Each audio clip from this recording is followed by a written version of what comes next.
2 Raja-Raja pasal 12 ayat 1-21. Dalam tahun ke-7 zaman Yehu, Yoas menjadi raja, dan 40 tahun lamanya ia memerintah di Yerusalem. Nama ibunya ialah Zibia dari Bersheba. Yoas melakukan apa yang benar di mata Tuhan seumur hidupnya, selama Imam Yoyada mengajar dia. Namun demikian, bukit-bukit pengorbanan tidaklah dijauhkan.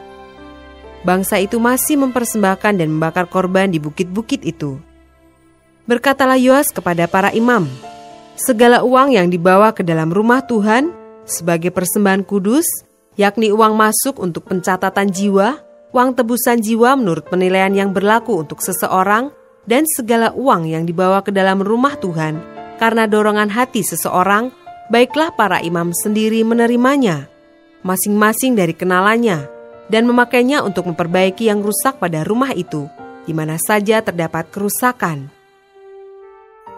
Tetapi dalam tahun ke-23 zaman Raja Yoas, para imam belum juga memperbaiki kerusakan rumah itu. Sebab itu Raja Yoas memanggil Imam Yoyada dan imam-imam lain, serta berkata kepada mereka, "Mengapa kamu tidak perbaiki kerusakan rumah itu? Maka sekarang tidak boleh lagi kamu menerima uang dari kenalan-kenalanmu, tetapi serahkanlah itu untuk memperbaiki kerusakan rumah itu." Lalu setujulah para imam itu untuk tidak menerima uang dari rakyat, tetapi mereka pun tidak usah lagi memperbaiki kerusakan rumah itu. Kemudian Imam Yoyada mengambil sebuah peti, membuat lobang pada tutupnya dan menaruhnya di samping mezbah, di sebelah kanan, apabila orang masuk ke rumah Tuhan. Para imam penjaga pintu menaruh ke dalamnya segala uang yang dibawa orang ke dalam rumah Tuhan.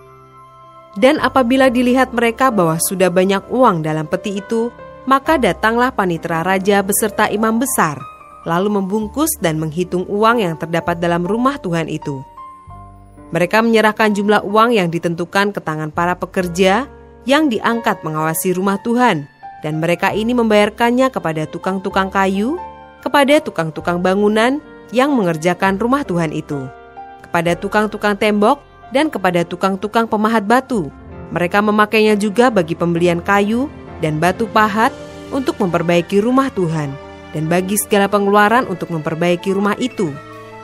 Tetapi untuk rumah Tuhan tidaklah dibuat pasu perak, pisau, bokor penyiraman, nafiri, atau sesuatu perkakas emas dan perak dari uang yang telah dibawa ke dalam rumah Tuhan itu. Melainkan mereka menyerahkannya kepada para pekerja, supaya dipakai memperbaiki rumah Tuhan. Mereka kemudian tidak mengadakan perhitungan dengan orang-orang yang diserai uang itu untuk memberikannya kepada tukang-tukang, sebab mereka bekerja dengan jujur. Tetapi uang korban penebus salah dan uang korban penghapus dosa tidaklah dibawa ke dalam rumah Tuhan. Semuanya itu adalah bagian para imam. Pada waktu itu, majulah Hazael Raja Aram. Diperanginyalah Gad dan direbutnya.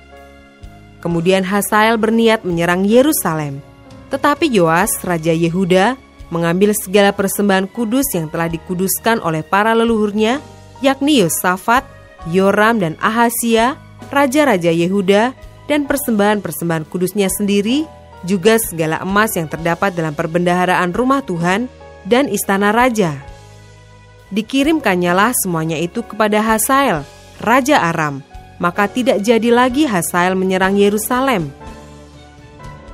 Selebihnya dari riwayat Yoas dan segala yang dilakukannya, bukankah semuanya itu tertulis dalam kitab sejarah raja-raja Yehuda?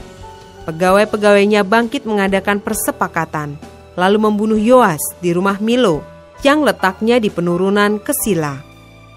Yosakar anak Simeat dan Yosabat anak Somer ialah pegawai-pegawainya yang membunuh dia.